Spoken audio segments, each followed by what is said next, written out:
इस वीडियो को लाइक करें और ज़्यादा से ज़्यादा शेयर करें ताकि लोगों तक बआसानी हक़ पहुंच सके। तो इस वीडियो को लाइक करें और ज़्यादा से ज़्यादा शेयर करें ताकि लोगों तक हक़ पहुंच सके।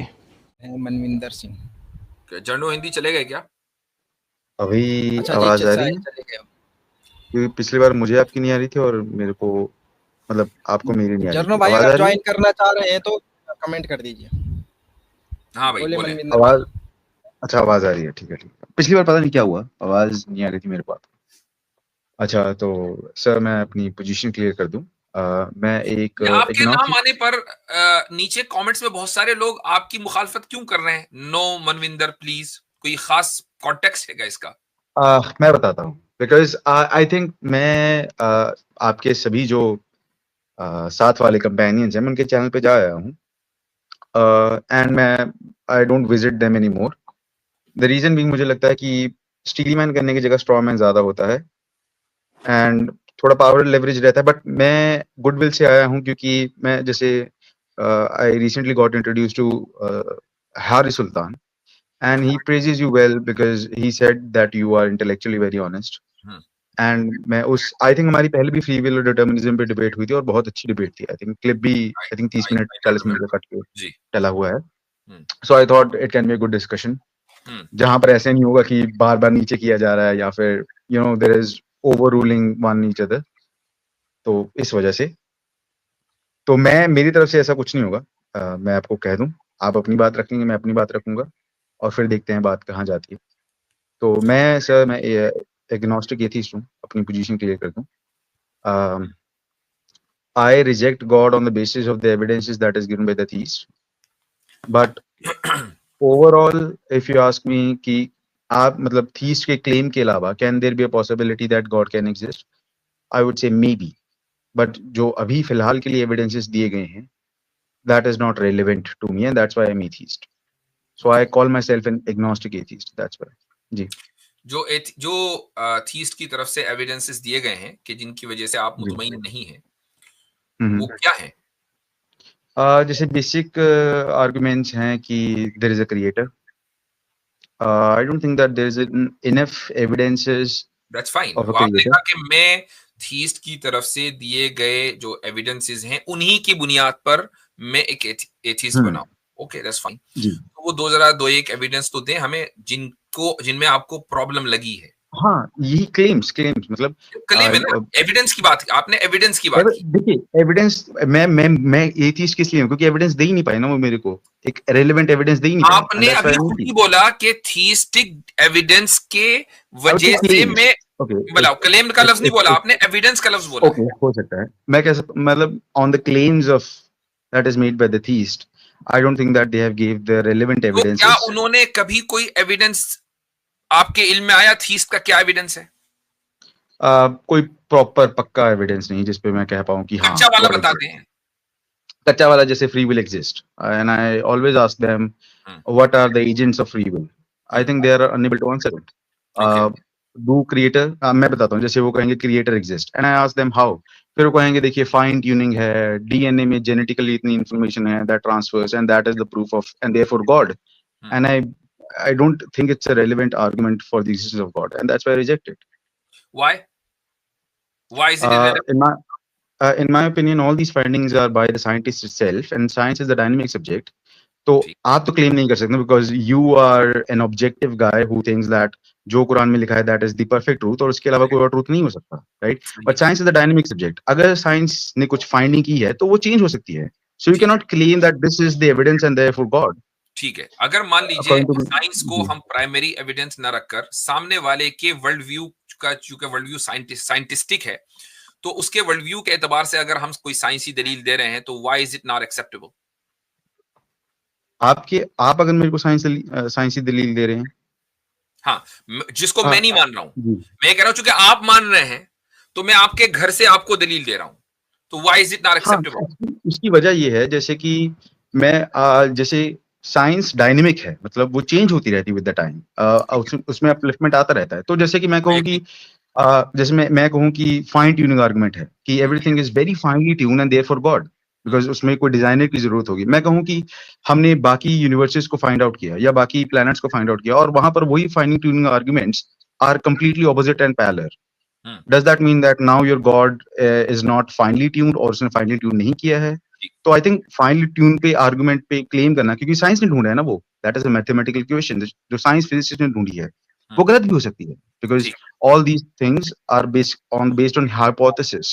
ठीक है, तो इसका मतलब ये हुआ कि अब हम गॉड को कि एग्जिस्टेंस या नॉन एग्जिस्टेंस पर साइंस को इस्तेमाल नहीं करेंगे। Are we on the same page?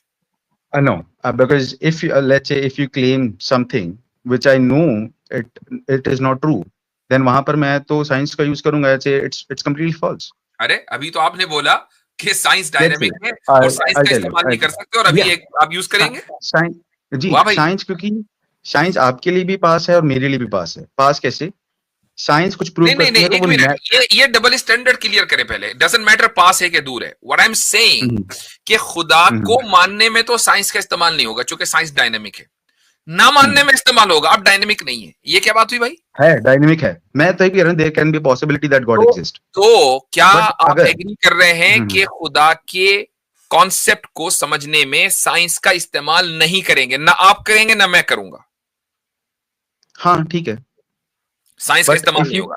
नहीं, but if you claim, if let's say मैं कहता हूं, I'm not claiming anything भाई, I'm not claiming anything at this point. All I'm saying, मैं बताता हूं कि मैं अपनी पोजीशन क्लियर कर दूं, क्योंकि I think there is some miscommunication.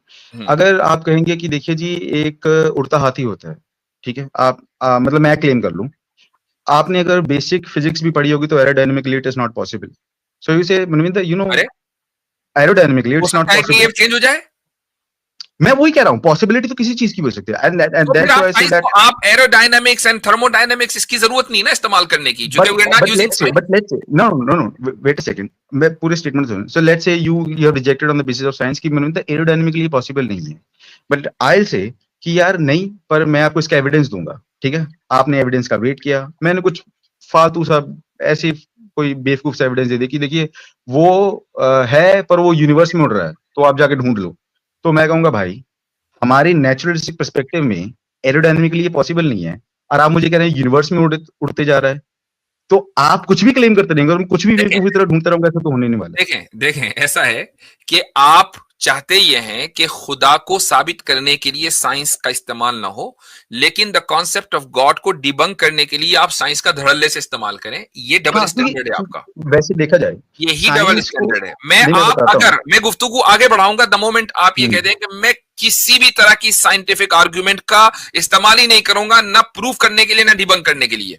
अब बात आगे बढ़ेगी, then we are on the same page ना, because I believe, let's say मैं कहूं कि science is dynamic, it's completely dynamic. जब साइंस डायनामिक है तो ये भी हो सकता है कि उड़ता हुआ हाथी आगे डिस्कवर कर ले, तो इसलिए इसको आप So therefore put science aside. Why do you insist कि आप यूज करेंगे मैं यूज नहीं कर सकता? Why do you insist on that? Because you believe an objective truth. Let's say you okay, that's fine. मैं उसको आपने डबल स्टैंडर्ड अपना देखा कि आप मुझे डिबंक करेंगे, जबकि मैं ऑब्जेक्टिव ट्रूथ में बिलीव करता हूं। आप मुझे डिबंक करेंगे साइंस से, जो साइंस के बारे में जिसके बारे में आप खुद ये कह रहे हैं कि डायनामिक है, वो चेंज हो सकती है। How can you debunk me on the basis of science? जबकि खुद आप मान रहे हैं कि कल को चेंज हो जाएगी। नेचर को पढ़ती है, साइंस नेचर को पढ़ती है ना। पढ़ते रहे, उसको कहिए तू पढ़ती रहो, हम अलग से बात करेंगे ना। जब वो पढ़ के फारिग हो जाएगी हम उसकी बात मान लेंगे। उसे को पढ़ती रहो भाई, ये भी बहुत टाइम है अभी। देखो मनविंदर सिंह, मेरे ख्याल से जो लोगों ने नीचे जो एहतजाज किया, प्रोटेस्ट किया ना आपके आने पर, मुझे ऐसा लग रहा है कहीं कहीं वो जस्टिफाइड है, because you are showing a hypocritical position कि आपको हक नहीं है चूंकि साइंस डायनामिक है, मुझे हक है चूंकि साइंस डायनामिक है। That's completely nonsense. आपको ये शुरू से पता है कि साइंस डायनामिक है? मेरे को पता है, आपको भी पता है, मुझे भी पता है। Still you give the evidence ना, but still you give the evidence. मैं नहीं दे रहा हूं ना, मैं नहीं दे रहा हूं भाई, मैं साइंटिफिक दलील नहीं देता हूं, मैं नहीं देता हूं साइंटिफिक दलील। I don't resort to scientific arguments. आप सुनेंगे नहीं तो अब that's why I am saying, let's say आपने उसको मक्खी का एग्जांपल कहा कि देखो अगर तुम्हें साइंटिफिकली वो पता होता तो एग्जैक्टली शायद तुम आर्गुमेंट नहीं वो देते, आपके शायद तुम आर्गुमेंट सेटिस्फेक्शन नहीं देते ये। वो आपके सेटिस्फेक्शन के लिए देते हैं हम, कि चूंकि आपका अरे वर्ल्ड व्यू यार, साइंटिस्टिक है तो तो ऐसे हम भी नहीं आपके कर सकते, आप भी सेटिस्फेक्शन डबल के लिए स्टैंडर्ड देते हैं। नहीं दिखा सकते ना। इसी you can also not put double इसी स्टैंडर्ड। को इसी कि मैं एक को समझाने के लिए आपको कहूं कि दलील का ही नहीं पता कि दलील किसे कहते हैं। दलील दो तरह की होती है, एक दलील तहकीकी, एक दलील इल्जामी। दलील इल्जामी का मतलब ये है कि आप अपने अपोनेंट को वो दलील दे रहे हैं कि जिसको वो खुद मानता है। तो हम जब भी अगर साइंटिफिक दलील देते हैं तो इस बुनियाद पर देते हैं कि आप उसको मान रहे हैं, हमारे नजदीक उसकी कोई अहमियत नहीं, दो कौड़ी की औकात नहीं है। आप चूंकि मान रहे हैं, ओके लो भाई पकड़ो इसको। हम अगर मान लीजिए वेद खोलकर दिखाते हैं, इसका मतलब ये नहीं कि हम वेद को सही मान रहे हैं। गीता खोलकर दिखाते हैं तो मतलब ये नहीं कि गीता को हम वर्ड ऑफ गॉड मान रहे हैं। चूंकि तुम मान रहे हो देयरफॉर इसको पढ़ो भाई, देखो क्या लिखा है, ये मतलब होता है। तो या तो आप मुझसे डिबेट करें, मुझसे कॉन्सेप्ट ऑफ गॉड के ऊपर मुझे गुफ्तगू करते बड़ा अच्छा लगता है, लेकिन फिर ये तय कर लें कि साइंस का जिक्र कहीं नहीं आएगा। और अगर आपकी तरफ से आएगा तो फिर मेरी तरफ से भी आएगा भाई। ये क्या बात है? अगर आप प्रेजुडिस लेकर आएंगे तो सुन नहीं पाएंगे। मैं कह रहा हूँ कि science, there is no prejudice. यही है। अरे यार ये आप सुन नहीं रहे ना, क्योंकि आप लगातार बोलते जा रहे हैं, आपको लग रहा है मेरी पोजीशन नहीं है। मैं कह रहा हूँ कि डायनामिक का मतलब चेंज हो सकता है, पर वो चेंज के भाई मनविंदर भैया साहब रुकिए, थोड़ा रुकिए आप। सॉरी मैं अगर ऐसी लैंग्वेज आ गई मुझसे। हजरत इनका मसला ही यही है मनविंदर भाई का, कोई नए कॉलर नहीं है, हर एक चैनल पे जा चुके हैं। लास्ट में इन्होंने कुछ नहीं बोलना, लास्ट में इन्होंने बोलना कि नहीं मुफ्ती साहब आपने सही जवाब नहीं दिया, तो इसीलिए एहतजाज हो रहा था। देखें, हमें किसी को मुतमईन करने का हमने कोई ठेका तो लिया नहीं है, और ना हमने ये दावा किया कि हमारे को मुतमईन करके भेजेंगे। That's completely fine. अगर वो ये कह रहे हैं कि मैंने सही नहीं जवाब दिया, गलत जवाब दिया, that's okay. I don't care about it. What I'm trying to say कि जब आप किसी से गुफ्तगू करते हैं तो गुफ्तगू के कुछ उसूल तय होते हैं। ये नहीं होगा कि मैं तो बात करूं ईरान की, आप करें तुरान की, ये नहीं होगा। ठीक है, एक ही पेज के ऊपर बात करनी पड़ेगी, एक ही फील्ड में। मैं तो खेल रहा हूं स्टेडियम में, आप खेल रहे हैं सड़क पे, तो मुकाबला कैसे होगा भाई?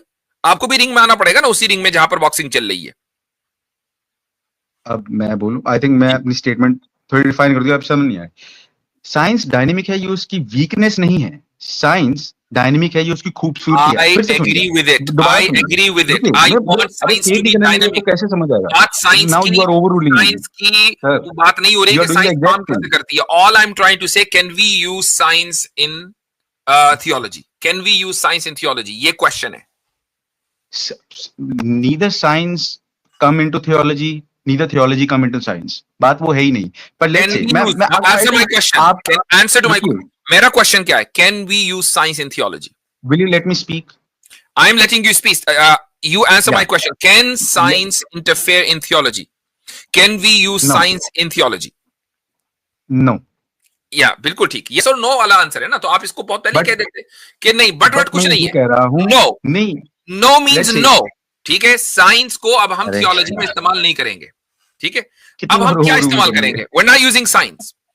और साइंस किस चीज के ऊपर डिपेंड करती है? साइंस डिपेंड करती है ऑब्जर्वेशन के ऊपर। So we are not using observation in और नीदर साइंस इन थियोलॉजी। अब बोलें, अब आगे चलें या यहीं रुकना है? लेट्स नहीं, मैं आई थिंक मैं अगर एक एग्जांपल दूं कि Jesus was born out of virgin, ठीक है, ये क्लेम ये सारी जो छोटी मोटी एग्जांपल हम बात करेंगे असल मुद्दे के ऊपर। गॉड एग्जिस्ट करता है यार, आप बात नहीं सुनोगे तो कैसे? Let's say it's a claim. असल मुद्दे पर बात करें ना, मैं आपकी बात सुनता हूं, आप कभी इधर जा रहे कभी उधर जा रहे हैं। असल मुद्दे पर बात करें। सुने नहीं रहे आप बात को, कैसे सुने? गलत बात नहीं सुना जाएगा ना, it's a waste of time. अब सुनेंगे नहीं तो कैसे पता चलेगा वेस्ट ऑफ टाइम है कि नहीं है?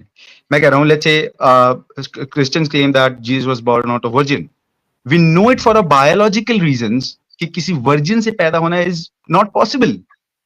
It's a biological fact. अब आप कहेंगे कि देखिए बट चेंज होता रहेगा, चेंज क्या होगा उसमें? पॉसिबिलिटी क्या है कि मतलब कोई वर्जिन से पैदा हो जाएगा, मतलब एक पॉसिबिलिटी मान ले हम।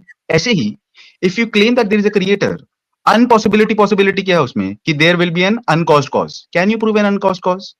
Can you?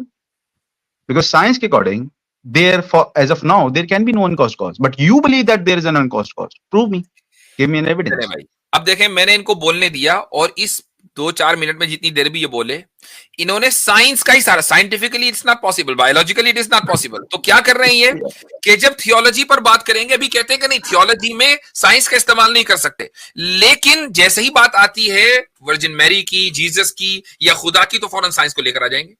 साइंस को नहीं लाना। See, that's what I'm trying to, that's how I'm exposing you and your hypocritical position. is near to both of us, not just me. doesn't matter कि biologically It possible matters है because या it is नहीं in है, your senses आपको and it science is in इस्तेमाल my नहीं senses करनी as है। well. But you are आपको claiming science something which is इस्तेमाल not नहीं in your करनी है, senses. whether it is biologically possible or not. Who cares if it is not biologically possible? You आपको came out of science इस्तेमाल virgin. नहीं It करनी is है। you came out of virgin. That's what you're saying. आपको Means biological impossibility को इस्तेमाल करना ही नहीं है, अगर आपको थियोलॉजी के अंदर that बात is what करनी I'm saying. आप impossible चीज को probability नहीं कह सकते ना. There can be a probability that God can मैं exist, अब but क्या there cannot be an impossibility. hold on. You force us to put you on mute. तो हम भी आपको वैसे ही करेंगे जैसा दूसरे आपके साथ ट्रीट कर रहे हैं। म्यूट करें इनको भाई। तो देखे भाई, मनविंदर आपके ताल्लुक से जो नीचे प्रोटेस्ट हो रहा था वो बिल्कुल ठीक हो रहा था, and I am very thankful कि मैंने शुरू में ही उसको देख लिया था कमेंट्स को। बात यह है कि एथीस्ट के पास ना तो दिमाग है ना पोजीशन है, वो कोई भी हो सकता है। पोजीशन इसलिए नहीं है कि वो ये कहता है कि नहीं, मेरे खिलाफ आप साइंस को इस्तेमाल नहीं करेंगे चूंकि साइंस जो है वो डायनामिक है, और मैं आपके खिलाफ साइंस इस्तेमाल करता रहूंगा चूंकि साइंस डायनामिक है। भाई ये कहां की दलील है? जब तक कि मैं और आप दलील के ऊपर मुत्तफिक नहीं होंगे कि दलील और आर्गुमेंट कौन सा होना चाहिए, रैशनल होना चाहिए कि साइंटिफिक होना चाहिए, उस वक्त तक के इस मौजू के ऊपर बात आगे बढ़ ही नहीं सकती। आप अगर किसी भी चीज को जो थियोलॉजी कहती है साइंस की बुनियादों के ऊपर डिपेंड करते रहेंगे तो फिर आप ये मानते हैं कि साइंस डायनामिक नहीं है, साइंस ने जो चीज डिस्कवर कर दी कि बायोलॉजिकली इम्पॉसिबल है, तो फिर अब साइंस उसके अंदर मजीद कुछ इजाफा नहीं कर सकती, then science is not dynamic. आपकी अपनी बात में कॉन्ट्रडिक्शन है भाई, contradiction upon contradiction upon contradiction, then therefore you deserve to be muted. चलें फिर कभी बात करेंगे। Okay. मसला यहाँ पर ये है, अल्लाह ताला ने वो दिया है, लॉजिक दिया है कि उसे पीटा जा सकता है, तो क्यों? तो उन्होंने लॉजिक दिया है कि वो इसलिए पीट सकता है मर्द क्योंकि वो उस पर माल खर्च करता है। तो कोई ऐसी आयत भी है जहां पर यदि कोई औरत माल खर्च करती हो अपने पति पर और वो बात नहीं माने तो वो उसे पीट सकती है। System is the part of धर्म। खुद धर्म सिस्टम है कि नहीं? धर्म इक्वल टू सिस्टम नहीं है। अच्छा, धर्म क्या है? मैंने पूछा था कि फैमिली के अलावा कोई ऐसा मिसाल दो जो सिस्टम हो और उसमें हायरार्की ना हो। आपने खट से धर्म पेश कर दिया कि जी धर्म में नहीं है हायरार्की, तो मैं तो ये समझ रहा था कि धर्म सिस्टम है, तो आप धर्म सिस्टम नहीं है। जी नमस्ते मुफ्ती साहब। हाँ जी आदाब, क्या हाल चाल है? मैं बहुत बढ़िया, आप कैसे? बिल्कुल ठीक। अरे पहले बात हुई है हमारी सतेंद्र जी? हाँ कई बार हुई है। ठीक है जी। आप लेते ही नहीं है, आप आज पता नहीं कैसे ले लिया हमें स्ट्रीम में। वो थोड़ी देर में पता चल जाएगा कि हम क्यों नहीं लेते जी। कैसे पता चल जाएगा? बस जैसे जैसे आप बोलते जाएंगे लोगों को खुद ही पता चल जाएगा कि हमने जो पहले फैसला किया था वो सही था या गलत। अच्छा हाँ बिल्कुल, अभी आपके ऊपर है जी। तो बोलिए कैसे तशरीफ आवरी हुई? मैं ये पूछना चाह रहा हूँ जो सूरह अल निसा की 34 आयत है उसको आप एक्सप्लेन करेंगे क्या? वाइफ बीटिंग वाली? हाँ उसे पूरा करिए जरा। मसला ये है कि एक मर्द को औरत को पीटा जाता है, पीटने के लिए इसमें आदेश दिया है जी। यदि वो महिला नहीं मानती है तो वो उसको पीट सकता है। तो क्या ये सही है? ये तो आप वो बात कर रहे हैं ना जो आयत में लिखी हुई है। मैं पूछ रहा हूँ इस आयत में मसला क्या है? आप मसला नहीं बयान कर रहे। हाँ मसला यहाँ पर ये है कि अल्लाह ताला ने वो दिया है, लॉजिक दिया है कि उसे पीटा जा सकता है, तो क्यों? तो उन्होंने लॉजिक दिया है कि वो इसलिए पीट सकता है मर्द क्योंकि वो उस पर माल खर्च करता है। ओके ठीक है।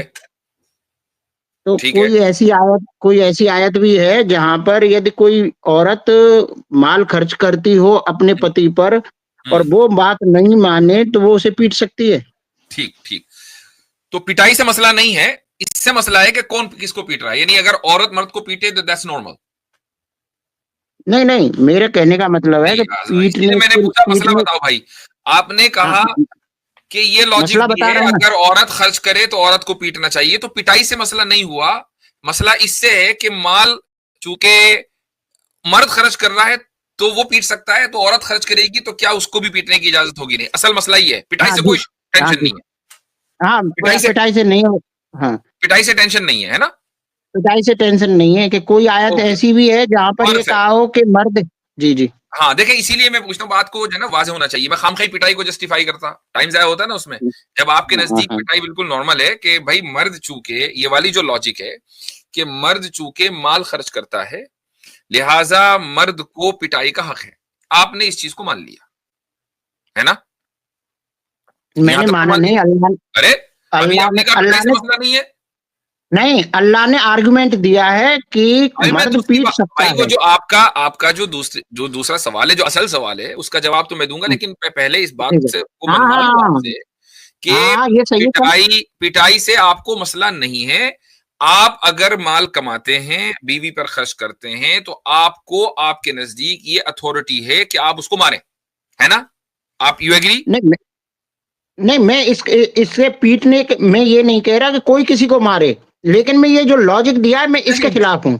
इसीलिए मैं पूछ रहा हूं कि फिर पिटाई से मसला है, या तो कहो मुझे पिटाई से मसला है, या ये कहो कि इस अथॉरिटी से मसला है। दो में से एक चीज का इंतखाब करो ना। मैं दोनों चीजों से वो कर रहा हूँ। अभी आपने कहा कि नहीं मुझे उससे मसला नहीं है, इससे मसला है। नहीं, अभी एकदम पलट गया ट्रैक रिकॉर्ड, एकदम बदल गया। आऊंगा पहले। हाँ, पहले इस पर कहिए आप। पहले रिकॉर्ड इस पर एकदम बदल कहिए, गया। फिर मैं उस पर जाऊँ। देखो बात यही है कि हमारे सामने आप जब उसे आदमी एक्सप्लेन डेढ़ कर शाना दो, बन के उसमें आता क्या है है। तो हमें पता चल जाता है कि हाँ, आदमी तो बोल कहां से रहा है। लेकिन चलो अब हम बात करते हैं पिटाई के ऊपर। तो आपको पिटाई से मसला है? नहीं, जो तर्क दिया गया है ना पिटाई का, एक तो पिटाई से भी मसला है और तर्क दिया गया, दोनों से मसला है। चलो पिटाई से मसला है ना? और तर्क से भी मसला है। हर तरह की पिटाई से मसला है? बगैर अथॉरिटी की पिटाई से मसला है, या अथॉरिटी के साथ पिटाई से कोई मसला नहीं है? माल खर्च जो करे वो पीटता है। हेलो, नहीं, मैंने आपसे पूछा कि अथॉरिटी अगर वायलेंस करे, आपको इससे मसला है? कोई भी अथॉरिटी, जिसके पास अथॉरिटी हो, अगर वो वायलेंस करे करेक्शन के लिए, तो आपको इससे मसला है? मेरी बात समझिए मेरी आप बात उसको आप थोड़ा सा। समझे। मैंने आपसे हाँ हाँ सिंपल सवाल किया, उसूल बता रहा हूं कि अगर किसी के पास अथॉरिटी है और वो करेक्शन के लिए उस वायलेंस करता है, तो क्या आपको उससे प्रॉब्लम है? नहीं, उससे कोई प्रॉब्लम नहीं है। उससे कोई प्रॉब्लम अथॉरिटी नहीं है। सही बात, अथॉरिटी। बिल्कुल। हाँ, क्यों प्रॉब्लम होगी? बिल्कुल। तो एक नॉर्मल इंसान को उससे प्रॉब्लम नहीं होनी चाहिए। तो आपने कम से कम ये बात मानकर ये साबित किया कि अभी तक आप नॉर्मल हैं। Very good. अच्छा, अब आप ये बताएं कि मर्द और औरत में जो बाय डिफॉल्ट अथॉरिटी किसके पास है? एक फैमिली स्ट्रक्चर में हायरार्की जहां पर है, तो वहां अथॉरिटी किसके पास है नेचुरली अथॉरिटी किसके पास होगी? किसी के दोनों बराबर है, अथॉरिटी क्यों होगी किसी के पास? तो फिर फैमिली सिस्टम नहीं है? अगर फैमिली को आप सिस्टम मानते हैं, तो जिस तरह दुनिया के हर सिस्टम में हायरार्की है, फैमिली के अंदर भी हायरार्की को माननी पड़ेगी, या नहीं? फैमिली में हायरार्की नहीं मानते? नहीं, फैमिली में कोई हायरार्की वो नहीं हो सकती। सब बराबर है दोनों। नहीं हो सकती हायरार्की अगर फैमिली के अंदर नहीं है तो फैमिली कोलैप्स कर जाएगी। फैमिली के अंदर हायरार्की होना जरूरी है। एक दुकान अगर आप छोटी सी चला रहे हैं, उसमें हायरार्की होती है। आपका जिले की जो एडमिनिस्ट्रेशन है वहां हायरार्की है, गवर्नमेंट में हायरार्की है, टाउन में हायरार्की होती है, और आपकी फैमिली में ना हो। नहीं, मैं आ रहा हूं ना। जब एक मर्द और औरत शादी करते हैं तो उनके बीच में कॉन्ट्रैक्ट होता है। कॉन्ट्रैक्ट ये होता है कि औरत ये तस्लीम करती है कि इस खानदान को चलाने की अल्टीमेट रिस्पॉन्सिबिलिटी मर्द की है, अथॉरिटी उसके पास है।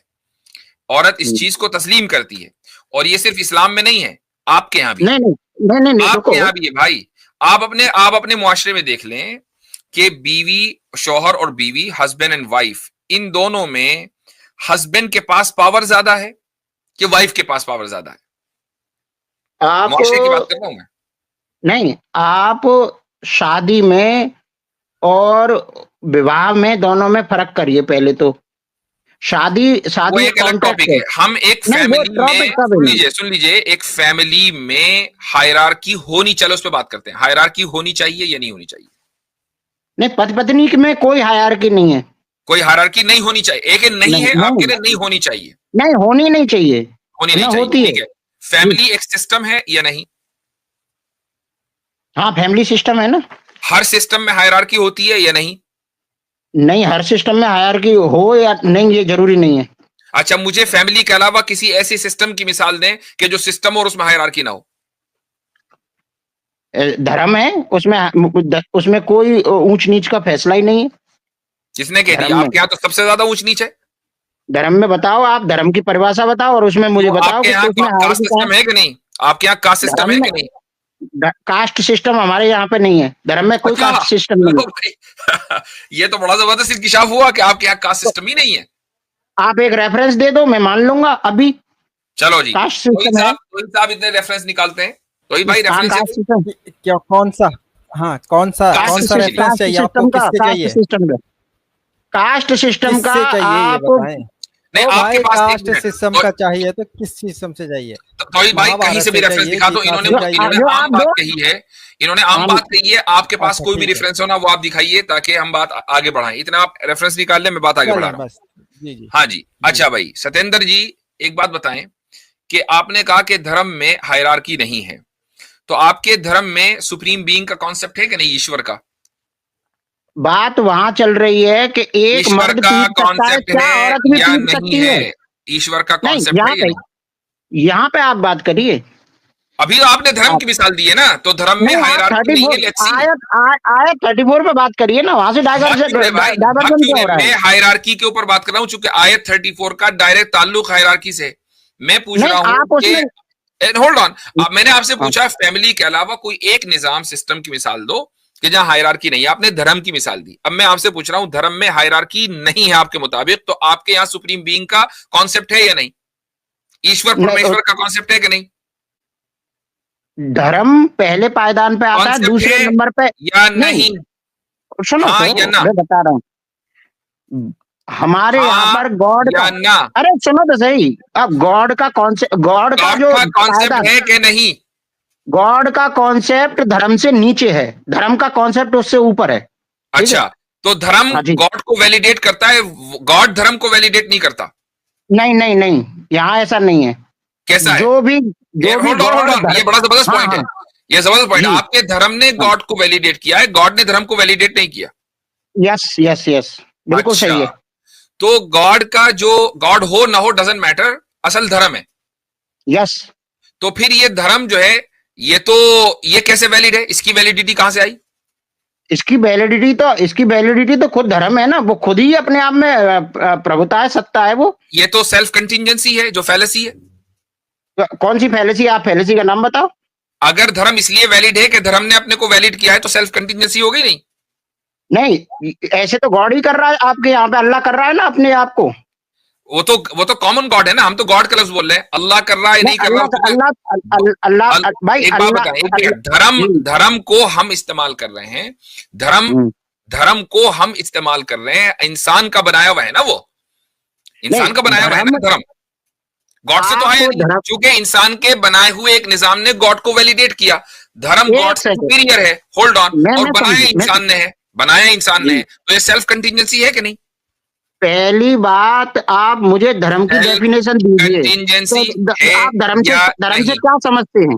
धर्म से क्या समझते हैं? सेल्फ कंटिजेंसी है। आपने कहा धर्म एक सिस्टम है, मैं धर्म को एक सिस्टम मान के चल रहा हूं। मैंने कहा सुनो है ना, धर्म सिस्टम है ना। धर्म की डेफिनेशन आप जानते हैं?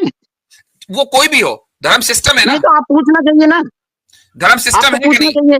मुझे उससे फर्क नहीं पड़ता कि डेफिनेशन क्या, आपने धर्म को ऐसा सिस्टम पेश किया है, तो धर्म सिस्टम है। जब तक आप उसकी डेफिनेशन जानेंगे नहीं, सिस्टम है या नहीं, हाँ या ना? धर्म रीत है, रीत सिस्टम है कि नहीं? सिस्टम है कि नहीं?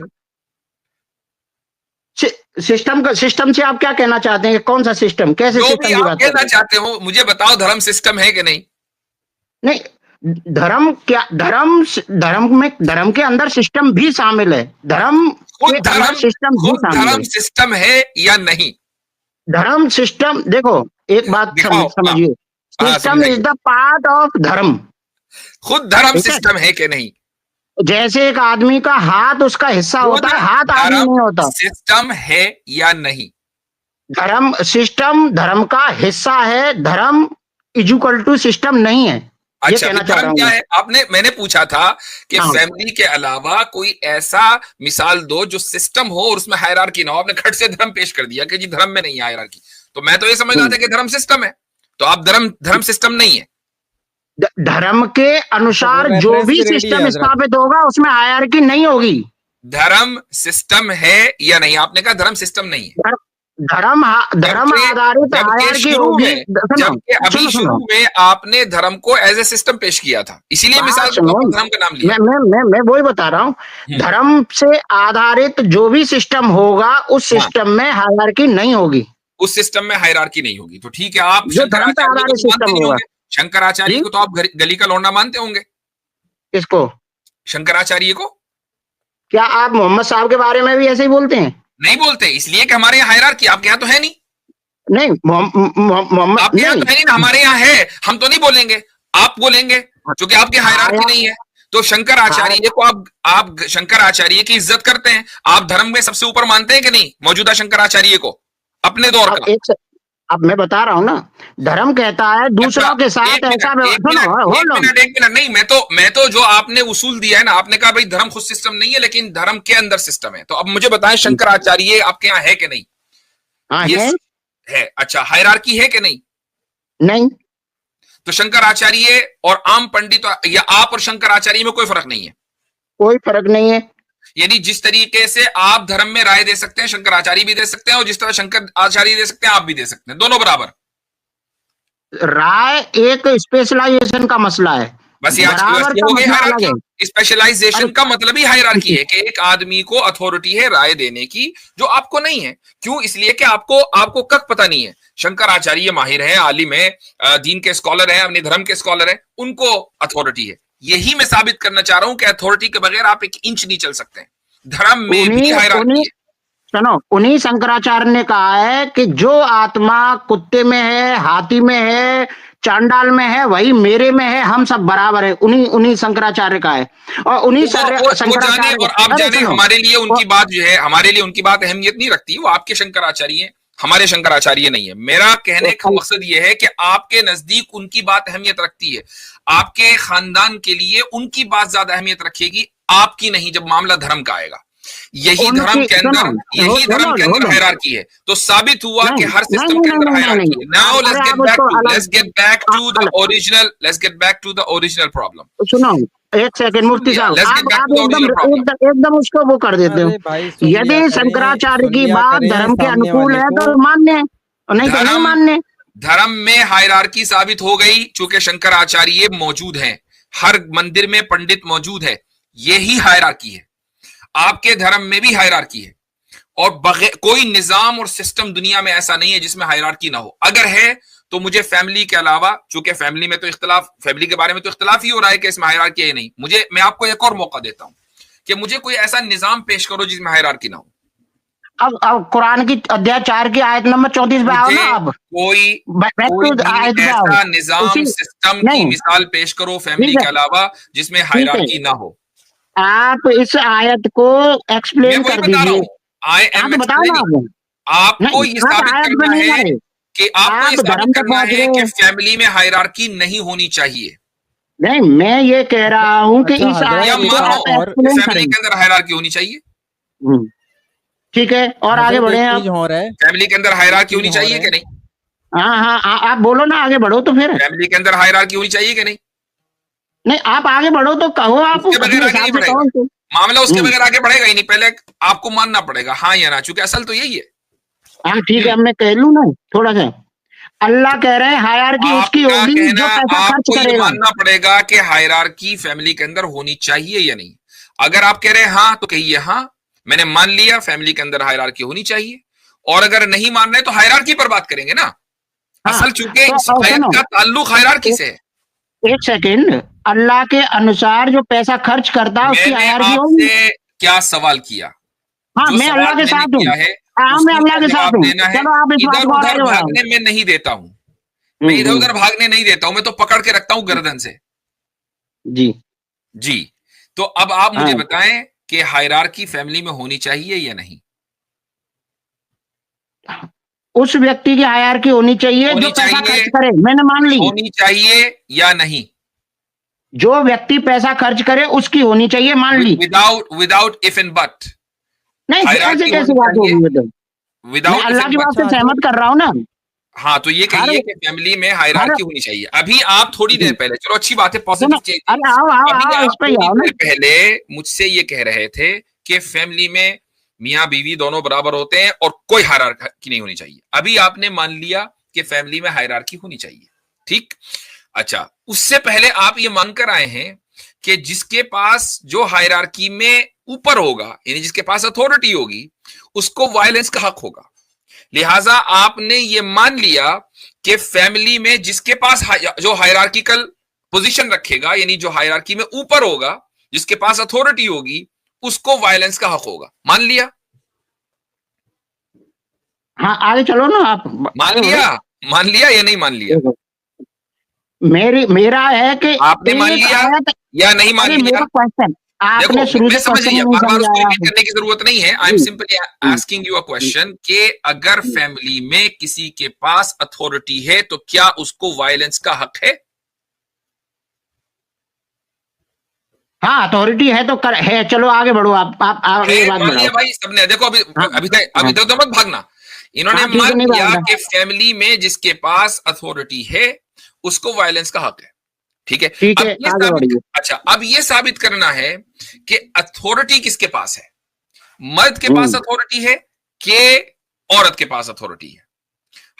आपको क्या लगता है कि शुरू से लेकर जब से ह्यूमन सिविलाइजेशन रिकॉर्ड हुई है हिस्ट्री में, 10,000 साल, 15, जो भी जितने भी साल है, उसमें जितनी भी सिविलाइजेशंस हैं, हर सिविलाइजेशंस में मर्द के पास अथॉरिटी रही है फैमिली में, या औरत के पास अथॉरिटी रही है? जी। अच्छा, अब मुझे 30 सेकंड देंगे आप बोलने के लिए। मैंने पूछा मर्द के पास अथॉरिटी रही है या औरत के पास अथॉरिटी रही है शुरू से लेकर आज तक? इस आयत में कहा गया है कि जो मान, सुनो एक सेकंड, मैं बात कर रहा हूं। मैंने जो सवाल का जवाब दिया है, मैं आपसे सवाल किया है, उसका जवाब दीजिए कि शुरू से लेकर आज तक, जब से ह्यूमन सिविलाइजेशन रिकॉर्ड हुई है तब से लेकर आज तक अथॉरिटी किसके पास रही? मर्द के पास या औरत के पास फैमिली में? जी, इसी बात को तो मैं कह रहा हूं कि कुरान की आयत गलत है। यही बात तो मैं प्रूव कर रहा हूं। सीधा गर्दन पे जाता है, मैं इधर उधर नहीं देता। एक्चुअली क्या है कि इस वक्त आपकी गर्दन और मेरा पंजा, ठीक है। मुझे बताएं कि ह्यूमन सिविलाइजेशंस हिस्टोरिकली अथॉरिटी किसके पास रही? औरतों के पास भी रही है, मर्दों के पास भी रही है। मिसाल, जी, प्रूव इट कि फैमिली में अथॉरिटी औरत के पास रही है। Prove it. प्रूव इट क्या है? कितने एग्जांपल दूं बताओ आप? कितने एग्जांपल? 4-5 एग्जांपल दे दें कि फैमिलियों में, हर सिविलाइजेशन में फैमिलियों के अंदर औरत के पास अथॉरिटी रही है। हमारे यहाँ पर तो दोनों के पास अथॉरिटी रही है, ये तो मेरा क्लेम ही है। अरे अभी तो आपने मान लिया कि अथॉरिटी एक के पास रहेगी, चूंकि हायरार्किकल सिस्टम होना चाहिए, जहां हायरार्की होगी अथॉरिटी एक के पास रहेगी। अभी आप माने, अभी आप कॉन्ट्रेडिक्ट कर रहे हैं अपनी बात से। अच्छा, चले हम प्री हिस्ट्री चलते हैं। हंटर्स एंड गैदरर्स सोसाइटी जो थी, हंटर्स एंड गैदरर्स सोसाइटी समझते हैं कौन सी थी? हाँ, उसमें हंटिंग कौन करता था?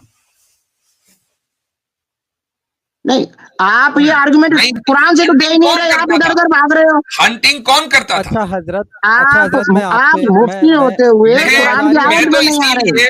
मैं कुरान की आयत भी मैं सिंपली कॉन्सेप्ट ऑफ हायरार्की को साबित कर रहा हूं और ये बता रहा हूं कि मर्द के पास अथॉरिटी रही है, चूंकि आपने इस चीज को मान लिया कि जिसके पास अथॉरिटी है उसके पास वायलेंस का हक है। Therefore, I am proving हमेशा से रही है। हंटर्स एंड गैदरर्स सोसाइटी में हंटिंग और गैदरिंग का, यानी लकड़ियां जंगल से लाने का और हंटिंग करने का की जो जिम्मेदारी थी वो किसके पास थी? मर्द के पास थी। औरत ने कभी हंटिंग नहीं की, हमेशा मर्द ने आर्गुमेंट का आपका और अल्लाह का आर्गुमेंट। अब आप देख ले, सुन ले हजरत, मेरी आवाज आ रही है आपको? जी, बहुत हल्की आ रही है, बहुत हल्की। शायद बहुत देर से मैं बोलने की कोशिश कर रहा हूँ। हमारे सतेंद्र सिंह भाई लगता है अपने स्क्रिप्चर्स को पढ़ के नहीं आए हैं। जी। ये बात महाभारत में भी साफ तौर पे लिखी है, मनुस्मृति में भी साफ तौर पे लिखी है कि औरत जब बच्ची होती है, यानी कि स्त्री जब बच्ची होती है, तो वो अपने पिता के अधीन होती है, अपने बाप के अधीन। जब वो बड़ी हो जाए, जवान हो जाए, तो उसको अपने पुरुष के अधीन, अपने पति के अधीन रहना पड़ेगा। और जब वो बूढ़ी हो जाए, यानी कि वृद्ध हो जाए, तो उसके बाद उसको अपने बेटे के अधीन रहना लो पड़ेगा। जी, और यहाँ पे कहा जा रहा है साफ कि अथवा औरत जो है वो कभी स्वतंत्र नहीं रह सकती। चलो जी, खत्म हो गया मामला। ठीक है। दूसरी बात ये अब हवाला मांग रहे थे, दूसरी बात ये हवाला मांग रहे थे, कास्टिज्म कहाँ है? वेद में कास्टिज्म है, भगवत गीता 4:13 में पढ़ेंगे, वहां कास्टिज्म है। और ब्रह्म सूत्र में कास्टिज्म है। और जो गौतम धर्मा सूत्र लिखा है उसमें कास्टिज्म है। महाभारत में वर्ण संकर जातियों का पूरा एक चैप्टर है, उसमें कास्टिज्म है। क्षत्रिय, वैश्य, शूद्र और जो है ब्राह्मण और वर्ण संकर आपको जातियों से जो आपको पैदा हुए हैं, चांडाल, उन सब सुनो, का जिक्र मौजूद है। आप बहुत अभी रुक हवाले जाएं, हैं। अभी तौहीद साहब रुक जाएं। ये जो भाई आपके रिलीजियस स्क्रिप्चर से इन्होंने मर्द की अथॉरिटी दिखा दी औरत के ऊपर, तो क्या आप इन सारे रिलीजियस स्क्रिप्चर्स को कंडेम करते हैं, जो कि आप तो मर्द की अथॉरिटी मानते नहीं? बात मेरा क्वेश्चन समझ लीजिए पहले। आप बहुत अच्छी तरीके से समझ लिया है, नहीं समझा बहुत आपने। अच्छी तरीके बात से ही तो समझ यही है, बात ही तो यही है। इसको अल्लाह बोलते हैं, अल्लाह जो इसको आयत बोलते है ना, हैं अपने वो ही आप वो अपनी आयत ही आयत से तरफ भाग बोल रहे कर हैं आप, देना, वो अपनी आयत से तरफ भाग बोल रहे हैं कर आप, देना, अपनी आयत ही से तरफ भाग रहे बोल हैं कर आप, देना। कोई नहीं भाग रहा है, कोई आयत से नहीं भाग भाग रहे रहा हैं है। आप। मैंने आप एक एक बात का आप आपकी मुझे जबान से ही आयत इकरार को करवाया, रखने आपकी नहीं जबान देते। से ही इकरार करवाया। आप हमने आयत को हमने रखने नहीं तो दे रहे, हमने तो कोई आप दलील ही प्रश्न नहीं को दी। ही नहीं रखने हमारी दे रहे। आयत नहीं को नहीं, या ये आयत गलत में बात जो है। कुछ लिखा हुआ है उसको आप खुद ही जस्टिफाई करते चले गए भाई। बात अब मैं देखो, वही तो मैं कह आपके रहा हूँ। रिलीजियस स्क्रिप्चर्स में मर्द को आप अथॉरिटी दी गई है औरत के ऊपर, इसका कोई जवाब है?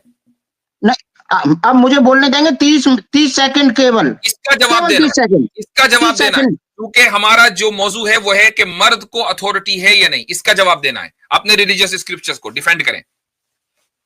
मर्द औरत पर माल खर्च करता है इसलिए अथॉरिटी है। सुनो, एक सेकंड बात बढ़ा रहा हूँ ना आगे। अब देखो, 1 सेकंड हो गया, अब मुझे दूसरी लाइन में कहने दे रहे। करेंगे क्योंकि वहां एक्चुअली पर बगैर माल के, बगैर इफ एंड बट के डायरेक्टली मर्द को अथॉरिटी दी गई है। चाहे लड़की, एक्चुअली चाहे औरत लड़की की क्या शक्ल में हो, क्वेश्चन आप बगैर भी समझ गए। शादीशुदा हो या शादीशुदा हो, हर सूरत में उसको लड़के के ताबे रहना है, मर्द के ताबे रहना है। Defend it. एक्चुअली आप समझ गए मेरा क्वेश्चन क्या है, इसलिए आप मुझे बोलने नहीं दे रहे। You have to defend it. No, you are not allowing me to say. बस बात ये है। आपको मैंने कहा, आपने कहा मैं अथॉरिटी नहीं मानता। अब जब साबित हो गई कि अथॉरिटी मानते हैं तो अब आप इधर उधर भाग रहे हैं। आपको मानना पड़ेगा, आपको कंसिस्टेंसी के साथ एक पॉइंट पर रहना चाहिए। अथॉरिटी है या नहीं? मैं कुरान साबित हो गया कि गीता में लिखा है, मैं कुरान की आयत की कंसिस्टेंसी में बात कर रहा हूँ। साबित हो गई, मैं अल्लाह पर कंसिस्टेंसी में बात कर रहा हूँ। मैं अल्लाह की कंसिस्टेंसी में बात कर रहा हूँ। एक चीज और साबित हो गई, और वो ये साबित हो गई कि हमने माजी में आपको जो निकाला है वो क्यों निकाला है। मैंने अभी शुरू में कहा था ना कि खुद ही आप बता देंगे कि आपको निकालना जस्टिफाइड है नहीं, तो देखें आपने बता दिए कि अगला बंदा अगर वो दूसरे की बात सुने ही ना, टॉपिक पे ना रहे, टॉपिक से इधर उधर भागता हो, जब बात अपनी आती है तो दुम दबा कर भागता हो, तो फिर उससे बात करके क्या फायदा। तो मेरे भाई अब इनको हटा दें, हो गया बहुत। देखें भाई, हमने जो आयत के ताल्लुक से, वाइफ बीटिंग के ताल्लुक से, मेरी इसके ऊपर 10वीं मरतबा बात हो चुकी है। मैं दोबारा इसको मुख्तसर अंदाज में बयान कर देता हूं ताकि लोग कंफ्यूज ना हो। कुरान करीम ने उस आयत में अल्लाह ताला इरशाद फरमाता है, जिस आयत को ये हवाला दे रहे हैं, यह है सूरे निसा की आयत नंबर 34। अल्लाह ताला कहता है कि अर्रिजालु कव्वामून अलन निसा, मर्द औरतों के ऊपर कव्वाम है। कव्वाम का मतलब क्या है कि उनको अथॉरिटी दी गई है। ये वही अथॉरिटी है, हायरार्की है, जिसके बारे में हम बात कर रहे थे। बिमा फद्दलल्लाहु बअदहुम अला बअदिन व बिमा अनफकू मिन अमवालिहिम, क्योंकि अल्लाह ताला ने बास को बास से ऊपर रखा है। यानी अल्लाह ने ये हायरार्किकल सिस्टम बनाया है, इसमें कुछ को दूसरों के ऊपर रखा है, ये अल्लाह ताला का इरादा है। उसके बाद व बिमा अनफकू मिन अमवालिहिम, और ये भी वजह है कि वो अपने अमवाल खर्च करते हैं, यानी ब्रेड विनर वो हैं, ब्रेड एंड बटर का जो इंतजाम है वो करते हैं। वो बाहर जाते हैं, वो कमाते हैं, वो खिलाते हैं, वो जाके हंटिंग करेंगे, वो जाके खेतों में काम करेंगे, वो जाके फैक्ट्रियों में अपना पसीना बहाएंगे, वो जाके मुलाजमतें करेंगे, नहीं, जिम्मेदारी उनकी है।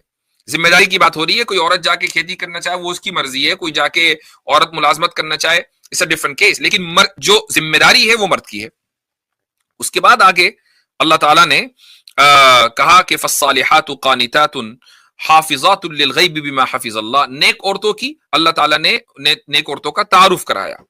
और उसके बाद कहा कि वल्लाती तखाफूना नुशूज़हुन्ना, कि जिनकी नुशूज से तुम्हें, जिनके नुशूज का तुम्हें अंदेशा हो, नुशूज का भी मैं तर्जुमा करूंगा, फ़इज़ूहुन्ना, तो उनको तुम समझाओ, वहजुरूहुन्ना फिल मज़ाजिअ, उनके बिस्तरों में तुमको छोड़ दो, वद्रिबूहुन्ना, और उनको मारो। ये आयत का तर्जुमा है। फ़इन अताअनकुम, अगर इनमें से किसी एक स्टेप पर भी वो तुम्हारी बात मान लें, फला तबगू अलैहिन्ना सबीला इन्नल्लाह काना अलिय्यन कबीरा, यानी अब उनको सेपरेट करने की जरूरत नहीं है, मजीद कुछ करने की जरूरत नहीं है, वेल एंड गुड। ये आयत का तर्जुमा हो गया। अब यहां पर एक उसूली बात ये जहन में रखनी चाहिए कि अगर कोई ऐसा शख्स जो किसी निजाम में अथॉरिटी का दर्जा रखता है, उसको वायलेंस का इख्तियार है, ये पूरी दुनिया का इस पर इत्तेफाक है। यही वजह है कि पुलिस अथॉरिटी का दर्जा रखती है तो पुलिस को वायलेंस का इख्तियार है। दुनिया का वो मुल्क दिखा दीजिए कि जहां पुलिस को वायलेंस का इख्तियार ना हो। वायलेंस से मुराद लाठी डंडे से तशद्दुद करना नहीं होता है, अरेस्ट करके, यानी ये वो भी हो सकता है, अरेस्ट करके जेल में डाल देना, ये भी वायलेंस की एक फॉर्म है। दुनिया के हर निजाम में जहां अथॉरिटी है उसको बात मनवाने का और यानी वायलेंस का, वो चाहे इकोनॉमिक फाइनेंशियल सूरत में हो, चाहे वो फिजिकल हो, किसी भी सूरत में हो, ये जस्टिफाइड है। सारी दुनिया इसको तस्लीम करती है। अब नेक्स्ट स्टेप, और इस आदमी ने भी तस्लीम किया, अब नेक्स्ट स्टेप ये है कि फैमिली एक निजाम है, दुनिया का हर शख्स इस निजाम को तस्लीम करता है, अनलेस ये कि वो बिल्कुल ही बावला बुदन हो। तीसरा जो प्रोपोजिशन है वो ये है कि जब फैमिली एक निजाम है तो उसके अंदर भी हायरार्किकल सिस्टम होना चाहिए, लिहाजा फैमिली में भी है, और उस हायरार्किकल सिस्टम के मुताबिक मर्द को अथॉरिटी है। ये मर्द को अथॉरिटी क्यों है?